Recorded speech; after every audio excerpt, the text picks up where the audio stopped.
Hello my dear student, myself Amit Upadhyay and I'm back with your favorite subject English. So, if you remember, we were going through the chapter The Tattered Blanket and we have discussed it so far and we have successfully answered the question answers related to the chapter. Today, we will be looking at the grammar part of the chapter. Excited? Let us see.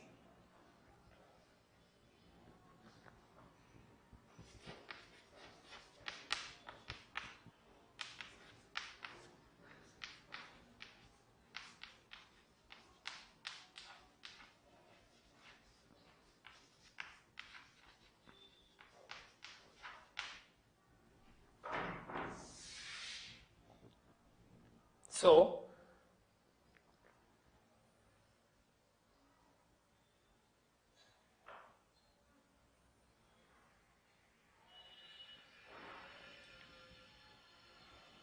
grammar part.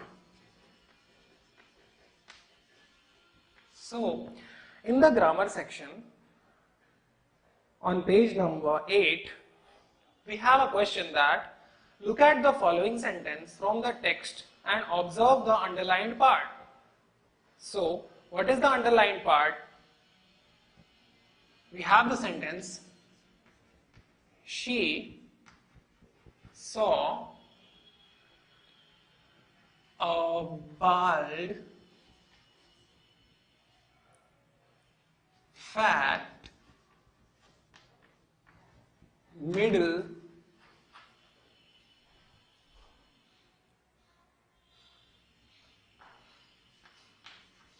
aged man. So the underlined part is a bald, fat, middle aged man. So over here we should know that what do we call this? A bald, fat, middle aged man. Is it a sentence? Is it a word? Or is it a statement? So, we should understand what is it. Remember that a bald, fat, middle-aged man. This part of sentence is giving us an information and explanation about a man.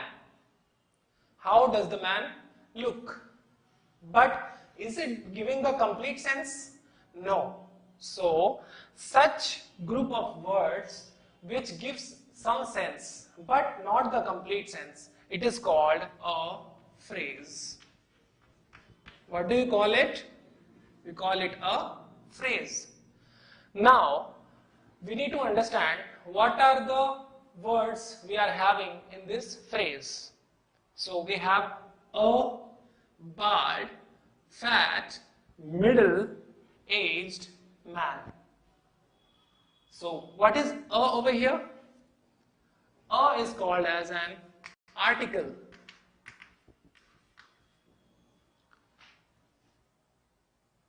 It indicates the quantity of anything.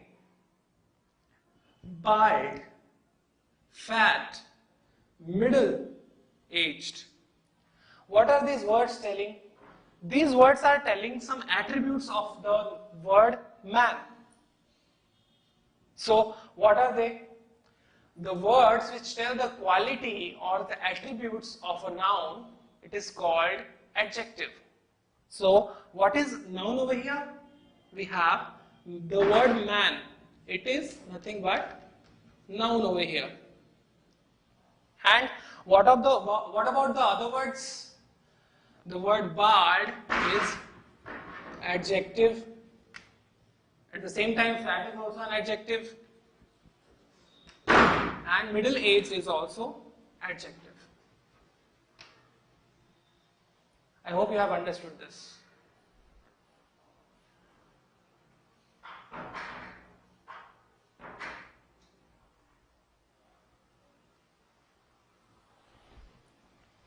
Now, what we got to do?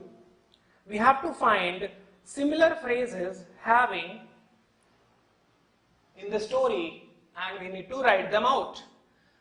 And we have some sentences. Complete the sentences with noun phrase using words given in brackets. So, we have the sentence over here.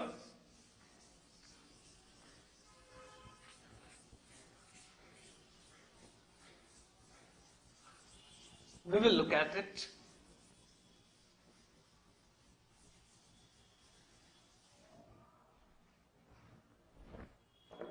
The sentence we have is, I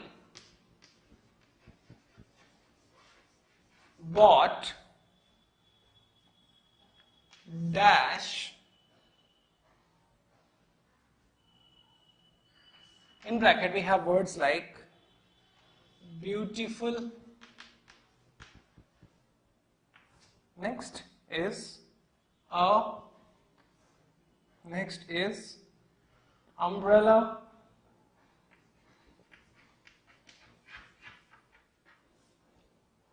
next is red. So here, can you see the sequence? In earlier, the last sentence, first we have written the article, then we have mentioned the adjectives, and at the last we have written the noun.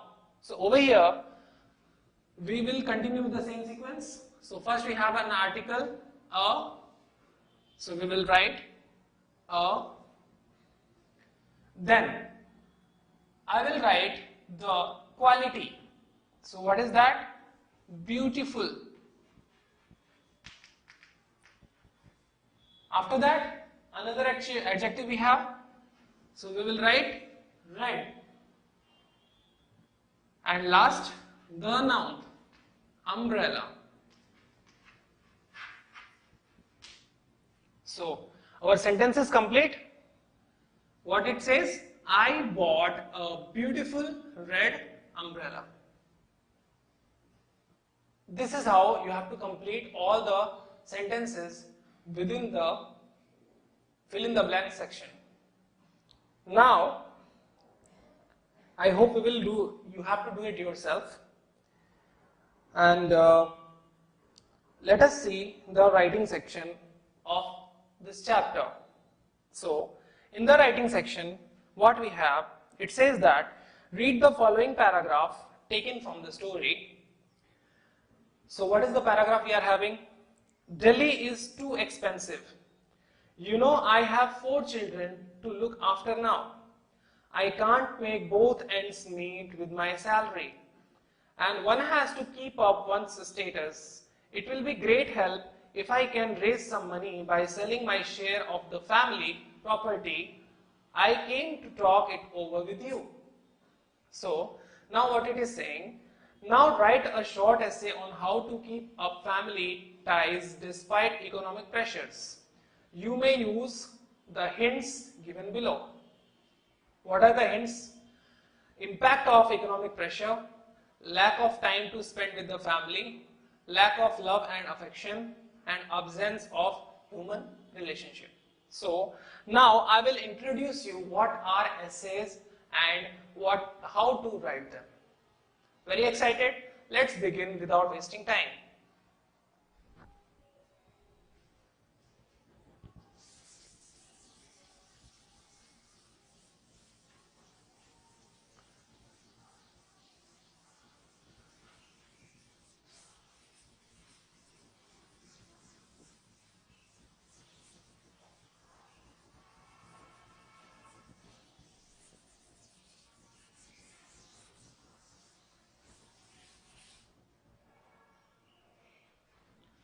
So, do you know what is essay?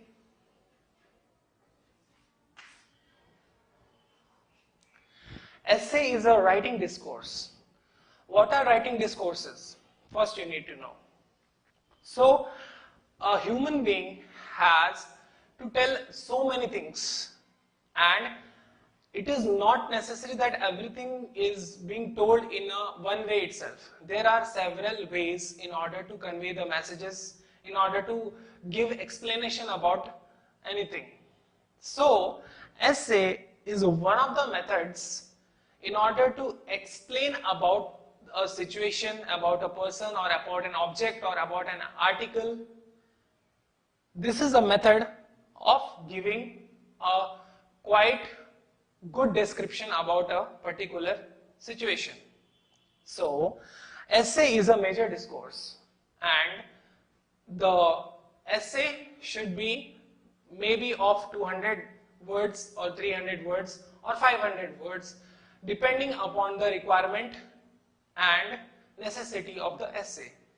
So here we need to write a short essay. So a short essay can be written for 100 words or maybe 150 words, whichever may be suitable for you. So before writing essay, you need to know a few points, that what an essay is and how to write it. So before we start writing essay, we need to begin with introduction.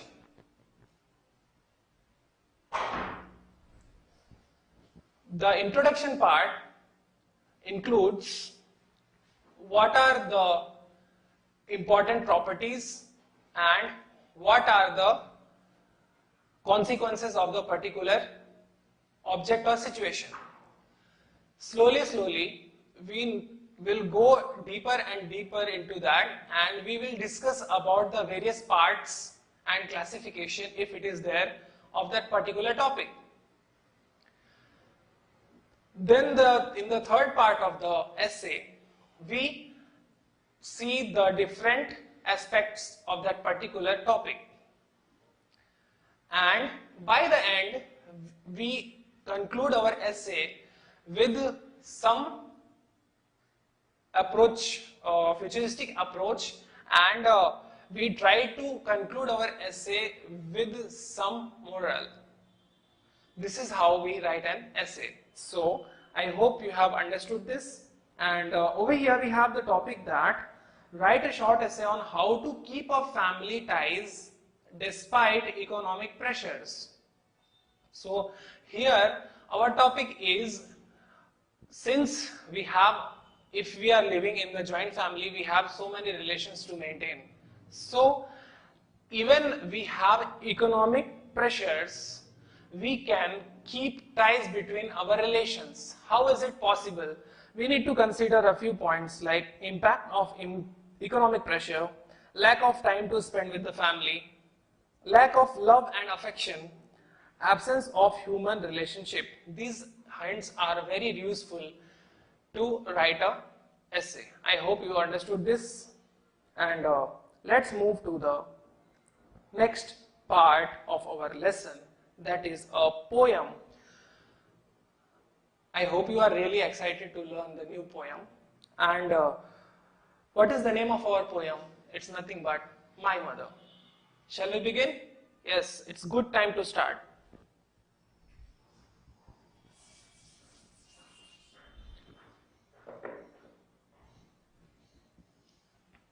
So,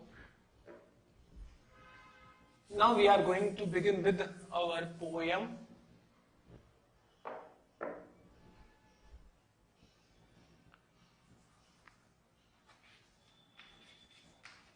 My Mother.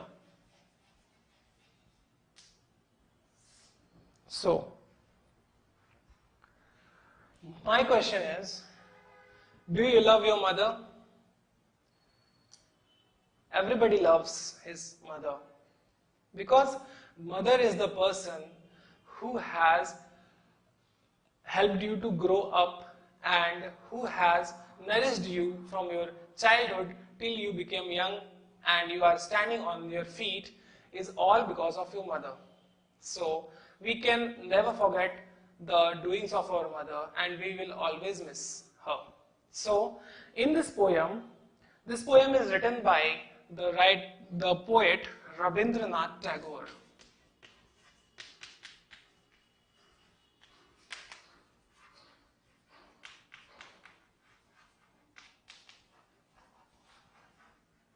He was a Bengali poet, and he has written various poems in Hindi, English and Bengali and various other languages. So, in this poem, the author or the poet is trying to recall the memories of his mother. So let us start and let us see how the poet is missing his mother. It says that, I cannot remember my mother, only sometime in the midst of my play, a tune seems to hover over my playthings, the tune of some song that she used to hum while rocking my cradle. The next stanza says that, I cannot remember my mother, but when in the early autumn morning, the smell of the shiuli flowers float in the air, the scent of the morning service in the temple comes to me as the scent of my mother. And the last stanza we have is, I cannot remember my mother, only when from my bedroom window I send my eyes into the blue of the distant sky, I feel that the stillness of my mother's gaze on my face has spread all over the sky. So, this is our poem, and now we will look deeply into the meaning of it. So, the first stanza is, I cannot remember my mother. Only sometimes in the midst of my play, a tune seems to hover over my playthings. So, the poet says that I am unable to remember my mother. But still, when I play, in the midst of my play means when I am playing with my toys. In the midst of my play, midst means between. In between of my playing, a tune seems to hover over my playthings. Hover. Hover means to move above. To move from above anything. So, what are his playthings? It's nothing but the toys.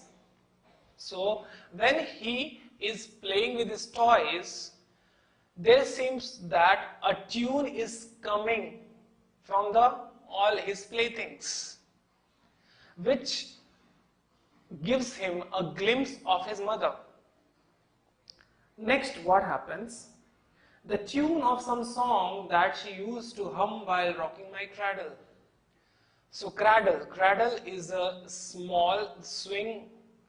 It is a small bed where babies are being kept for sleeping, and the mother rocks it slowly so that baby sleeps. So as you can see in the left picture, there is a cradle and a baby is sleeping, and the mother is rocking the cradle while singing the song. So that song, what is that song? That might be a lullaby that the mother sings for her child so that he or she will sleep nicely. So the same song he hears when he plays with his toys, and he feels like her mother is rocking the cradle and singing a song for him. Now, the second stanza. I cannot remember my mother, but when in the early autumn morning, the smell of the shiuli flowers float in the air, the scent of the morning service in the temple comes to me as the scent of my mother. So, again the poet says the same thing. I cannot remember my mother. But still, what happens? When in early autumn morning, what is autumn season? Autumn season is the season when all the leaves of the tree will fall apart and they will be having new grown leaves. So, in the autumn season, it feels like when the shiuli flowers fall down to the ground and the smell slowly comes to him, it looks like her mother is offering morning service in the temple, and that smell comes to him and he feels like this is the scent of his mother. This is the smell of his mother. So, in simple words, what does he mean to say? He means to say that when in the early morning, in the autumn season, Shively flowers fall down. Their scent comes to him, and he thinks that his mother used to offer those shively flowers into the temple. So when he gets that smell, he feels like it is the smell of my mother offering the flowers into the temple. So this is how the poem continues, and it says, I cannot remember my mother, only when from my bedroom window I send my eyes into the blue of distant sky, I feel that the stillness of my mother's gaze on my face has spread all over the sky. How beautiful lines these are. Let us try to get deep into this. The poet again says that I cannot remember my mother, but still, from his bedroom window, when he tries to see above in the blue sky, he says that I send my eyes into the blue of the distant sky. Sending eye means looking at the sky. When he tries to look at the blue sky from his bedroom window, he says that I feel that the stillness of my mother's gaze on my face has spread all over the sky. He feels like his mother is looking at him from the sky, and it is spread all over the sky. Since his mother is no more, but still he can feel her presence in the sky. So this is how the poet feels about her mother. He misses her. Although he has not seen her before, but he was very, very attached to her, that even in some natural things also, he used to feel her presence.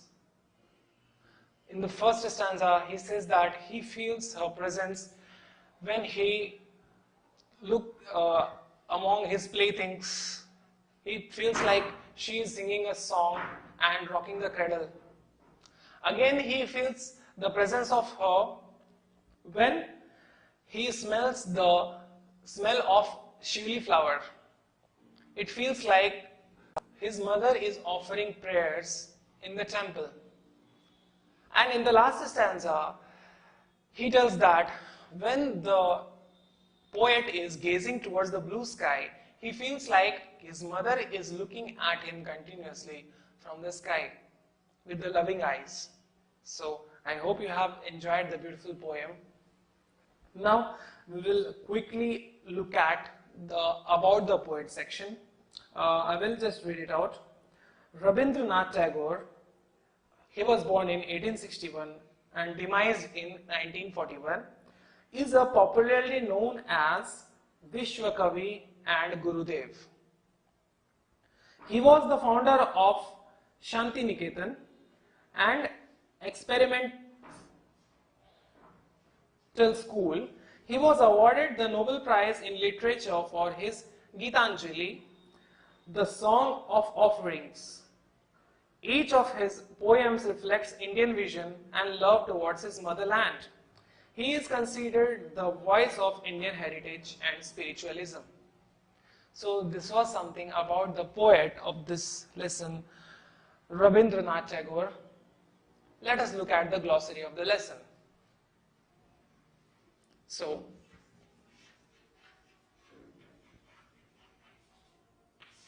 what are the words we have here? The word is hover. Hover means remain in the air.